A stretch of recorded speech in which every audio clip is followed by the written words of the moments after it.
Sosok raja pemuda yang selalu menata sendal dan mendoakan jemaah masjid ternyata anak orang kaya. Sebuah video yang menampilkan seorang remaja sedang merapikan sendal di masjid viral di media sosial.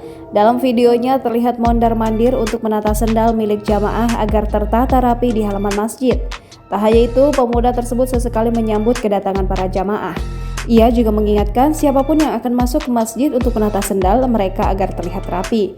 Dilansir dari Tribun Newsmaker, sosok pengunggah video tersebut adalah pemilik akun TikTok @matpeci.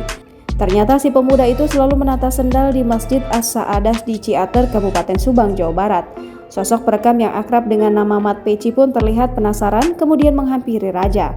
Matpeci juga memuji Raja yang dianggap sebagai sosok yang sangat rendah hati. Pria pemilik akun TikTok @matpeci ini kemudian membongkar siapa sosok Raja. Setelah berbagi salam dan berkenalan, pemuda tersebut memberitahukan bahwa ia bernama Raja. Matpeci yang takjub membagikan informasi kalau Raja bukanlah pemuda biasa yang iseng datang ke masjid hanya untuk menata sendal para jamaah. Tak disangka Raja sebenarnya adalah anak dari pemilik Masjid As-Saadah. Terkuak pula fakta lain mengenai keluarga Raja. Ternyata keluarga Raja adalah pemilik hotel dan resort yang terletak di dekat masjid besar tersebut. Matpeci yang menyampaikan informasi itu justru mendapatkan respon mengejutkan dari Raja.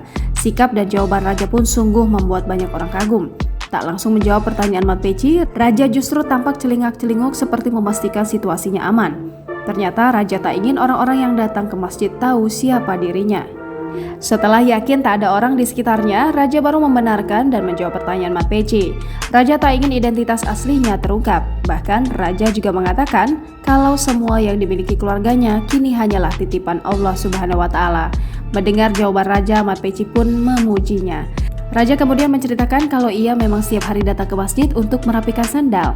Bahkan ketika Matpeci mengulangi informasi kalau Raja adalah anak pemilik masjid, pemuda yang memakai baju kokoh putih tersebut mengingatkan untuk bicara pelan-pelan. Sadar akan ucapannya yang terlalu kencang, Matpeci kemudian menutup mulutnya dan merendahkan volume suaranya. Jangan lupa subscribe, share, komen, dan like ya!